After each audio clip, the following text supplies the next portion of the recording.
we do not find that there is probable cause to justify a warrant for the arrest of Mr. Boyle for violating a protection from abuse order on the dates in question. This actual protection from abuse order was no longer in effect on the relevant dates when Mr. Boyle is alleged to have violated that order.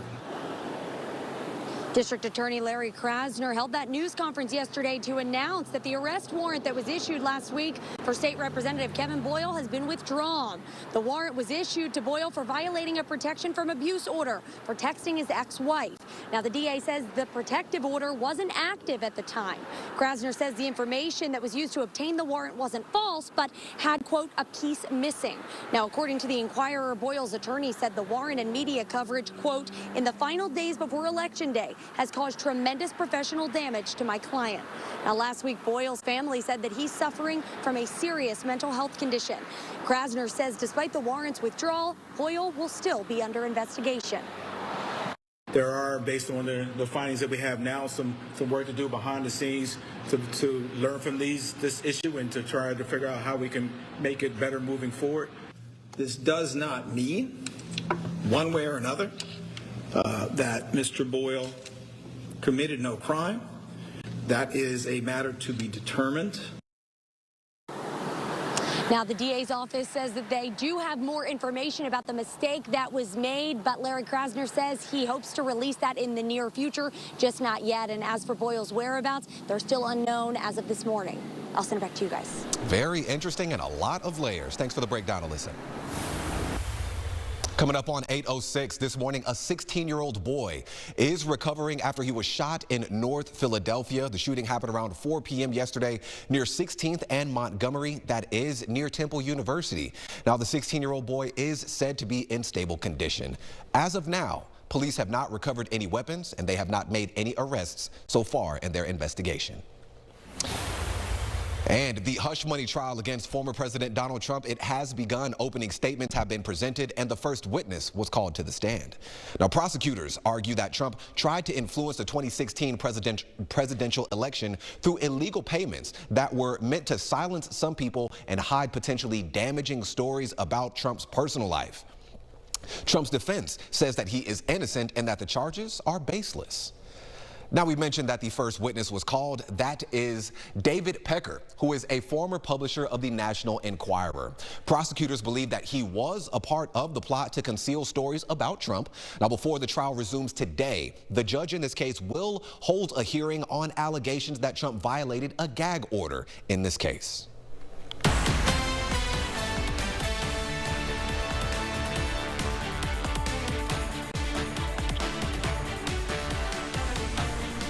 Wphl 17 is your local election headquarters, and today is the Pennsylvania primary election, and polls have already opened up as of 7 o'clock this morning. Go ahead and take a look at your screen now. We want to share some important information for you as polls are open until 8 o'clock tonight. So that means if you're in line by 8, you're good to go. You can still vote. Mail ballots are due by 8 p.m. as well. If you still have yours in your hand, it's too late to mail it. You're going to need to take it to your county election office before 8 p.m. In Philadelphia, the district attorney's office activated its election task force for the primary election at 7 o'clock this morning. So it's for polling location complaints, essentially, along with violations of the Pennsylvania election code. Complaints will be investigated by not only the DA's office, but the Philadelphia police and the FBI. So that means if you come across any irregularities at your polling location, give the election task force a call. The number is 215-687-9641. We also have that number for you at our website, wphl17.com.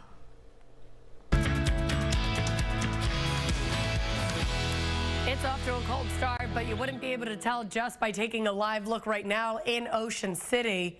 I feel like this camera's tilted more than usual. Look at that. It looks like the boardwalk is like sloping down. I swear that.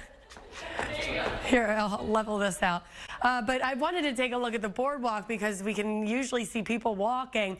Haven't seen that many. And for something so sunny, you would think there would be a lot more people out there. Yeah, I did see one behind my booty. But for the most part. It's not as packed as I thought it would be. I think it's all from those temperatures leading off this morning in the 30s. So it was very, very chilly, hour or two ago. But now that the sun is really up and helping to warm things up, we'll be getting through the 40s, 50s, and well into the 60s, no problem. Your current setup shows that a warm or cold front is off to our west, and it's nearing the Delaware Valley as we head throughout the day today, but not passing through, which is why our temperatures all day long have the opportunity to warm up, especially ahead of a cold front. You can get a stronger wind in out of the south, and we can see that just as we head into the afternoon. Winds start to pick up speed. They're a little bit more powerful coming in out of the south, ushering in that warmth. Then comes the cloud cover first, right around midnight tonight. Showers push through just as we're heading into our sunrise, impacting, soaking some of those roadways for your Wednesday morning commute. And it will continue throughout that rush hour. But then later in the afternoon, yes, rain chances do continue, but notice the nature of these showers become much, much more isolated. So I don't really think these showers have much of an impact. I just wanted to let you know we're dealing with a little bit of wet weather on Wednesday. High still in the upper 60s, and then it's a big drop off in temperatures. We'll only be picking back up Thursday into the low 60s overnight. A very cold go of it Thursday night and into early Friday morning. I think we're all waking up Friday morning with the potential for yet again more freeze warning, more frost advisories. So you'll want to bundle it up Friday morning, and then we hold it into the 60s all the way through Saturday. It's been a while, day after day of 60-degree temperatures. We could use a little bit more warmth, and we have it by Sunday and into Monday of next week. We warm it all the way up into the upper 70s and even mid-80s on Monday. Let's get it to Jenna. She's got to check at those roadways and that traffic. At least it's sunny out. Beautiful outside, Monica, but lots of issues on the roadways. First, let's talk about 95. We're looking good right now, passing by the stadiums. If you're heading out on the southbound side over the Girard Point Bridge for Delaware County, that looks like to be about a 10-minute drive from the Broad Street to the Blue Route there. So from Broad Street to Blue Route, rather. So it's looking good on 95 southbound as well as northbound. Here's a live view over the Ben Franklin Bridge. Not a whole lot happening this morning between Philadelphia and Camden. So the Ben Franklin or the Walt Whitman, both great options right now. But I was following 295. There's a crash out there on the northbound side that was right near the Black Horse Pike, Route 168. That has cleared, but still looks a bit heavy through the area at about a 21-minute drive from 42 to 73. Southbound about 5 minutes faster there at 16 minutes as you're heading into Belmar. So even though the crash is cleared, still account for that and give yourself a little bit of extra time. Elsewhere this morning, 309 northbound. Here we are in Montgomery County. It's a crash before Route 73 Church Road that's causing issues back to Paper Mill Road. Looks like right now 1 to 2 lanes are able to get by as it's a moving scene. So first responders are continuing to block some of the travel lanes. Here's a look by Paper Mill Road. You can see some of that heavy delay. Jimmy, over to you. All right, Jenna, very busy morning out there. Thank you. 8:12 right now. Coming up, we'll celebrate National Picnic Day, not outside, right here in our studio. Stick around.